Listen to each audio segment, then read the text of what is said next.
Assalamualaikum warahmatullahi wabarakatuh. Perkenalkan, nama saya Clara Dinda Rinti dengan nomor stambuk F121-20011, Fakultas Teknik, jurusan Teknik Sipil, Program Studi S1 Teknik Geologi, Universitas Tadulako. Di sini saya akan menjelaskan tentang apa saja yang saya dapatkan pada field trip mandiri yang saya lakukan pada hari Jumat tanggal 30 Juli 2021 bertempat di lokasi Sungai Fatutela yang meliputi yang pertama pengamatan geomorfologi, yang kedua data singkapan, yang ketiga deskripsi litologi, dan yang terakhir yaitu struktur geologi.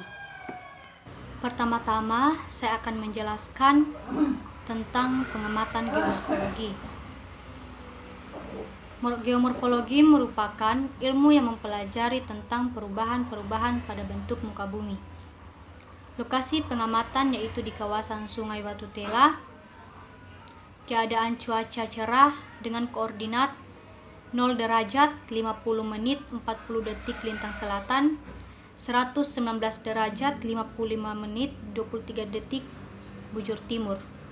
Ketinggiannya 33 meter di atas permukaan laut, kemiringannya 21 derajat sampai 55 derajat, di mana 21 derajat sampai 55 derajat merupakan miring terjal.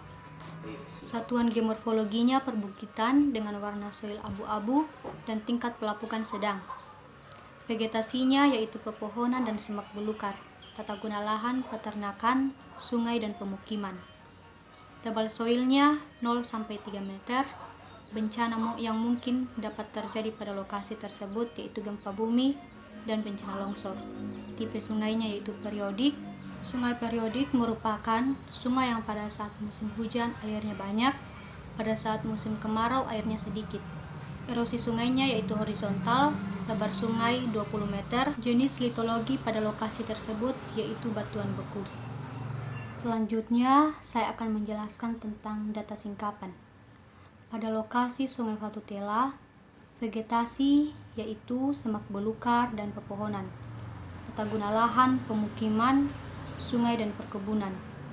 Terdapat litologi batuan beku dengan arah penyebaran dari timur ke barat dan tinggi atau tebal singkapan 3 meter, panjang singkapan 6,70 meter, tersingkap secara in situ. Selanjutnya yaitu deskripsi litologi.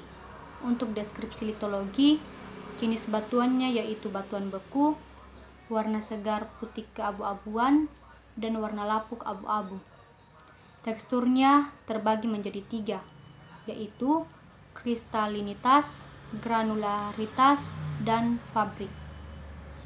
Kristalinitasnya holokristalin, di mana kristalinitas merupakan derajat kristalisasi dari suatu batuan beku pada waktu terbentuknya batuan tersebut.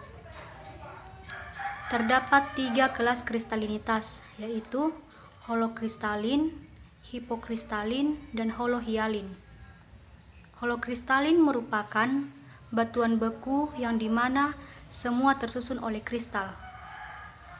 Holokristalin merupakan karakteristik batuan plutonik, yaitu mikrokristalin yang telah membeku di dekat permukaan. Kedua yaitu hipokristalin. Apabila sebagian batuan terdiri dari massa gelas dan sebagian dari massa kristal, dapat disebut dengan hipokristalin. Ketiga yaitu holohialin. Holohialin merupakan batuan beku yang semuanya tersusun dari massa gelas. Untuk granularitasnya fanerik, di mana granularitas merupakan besar butir atau ukuran butir pada batuan beku. Ada 2 kelompok granularitas, yaitu fanerik dan afanitik. Fanerik merupakan kristal-kristal yang dapat dibedakan satu sama lain, berbeda dengan afanitik. Afanitik merupakan besar kristal yang tidak dapat dilihat dengan mata biasa, melainkan harus menggunakan mikroskop. Untuk pabriknya yaitu euhedral, di mana euhedral merupakan bentuk asli dari bidang kristal. Strukturnya masif. Struktur merupakan gambaran tentang kenampakan atau keadaan batuan, termasuk di dalamnya untuk bentuk atau kedudukannya. Masif yaitu apabila tidak menunjukkan adanya sifat aliran, jejak gas, dan tidak menunjukkan adanya fragmen lain yang tertanam dalam tubuh batuan beku. Selanjutnya, nama batuannya yaitu batuan granit, di mana batuan granit ini gunanya itu digunakan sebagai interior bangunan, eksterior bangunan, dan sebagai bahan pembuatan patung. Proses terbentuknya batuan granit. Batuan granit termasuk kategori batuan beku intrusif, yaitu batuan beku yang terjadi akibat proses intrusi magma. Arti dari intrusi magma sendiri adalah proses menerobosnya magma dari dalam perut bumi melalui celah-celah bumi, tapi tidak sampai ke permukaan. Proses terbentuknya batuan granit merupakan bagian dari proses pembentukan batuan beku, akan tetapi tidak sama dengan proses terbentuknya batuan sedimen maupun batuan metamorf. Proses terbentuknya batuan granit yaitu yang pertama, proses pembentukan batuan granit diawali dari bergeraknya magma dari dapur magma. Setelah itu, magma mendapat tekanan dari bawah. Magma yang bersifat lebih ringan dari batuan lain terus ditekan sehingga bergerak ke atas mendekati permukaan bumi. Pergerakan magma terhenti hanya sampai di bawah lapisan tanah karena tekanan yang diberikan terlalu kecil. Magma yang berada di dalam lapisan kulit bumi lama-kelamaan mengalami proses kristalisasi karena suhu di dekat permukaan bumi lebih rendah daripada suhu di dalam dapur magma. Yang terakhir, setelah mengalami proses kristalisasi, magma akan membeku dan menjadi batuan granit yang termasuk dalam jenis batuan beku.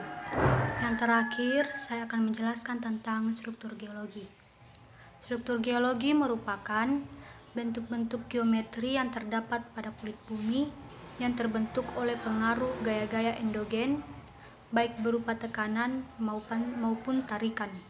Dari hasil observasi lapangan, struktur geologi yang terdapat pada singkapan batuan beku ini adalah kekar gerus dan kekar tarik, di mana kekar gerus merupakan kekar yang terjadi akibat stres yang cenderung menggelincirkan bidang satu sama lain yang berdekatan.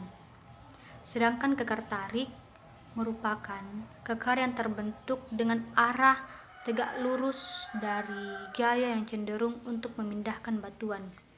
Kekar gerus dan kekar tarik dapat dilihat pada singkapan.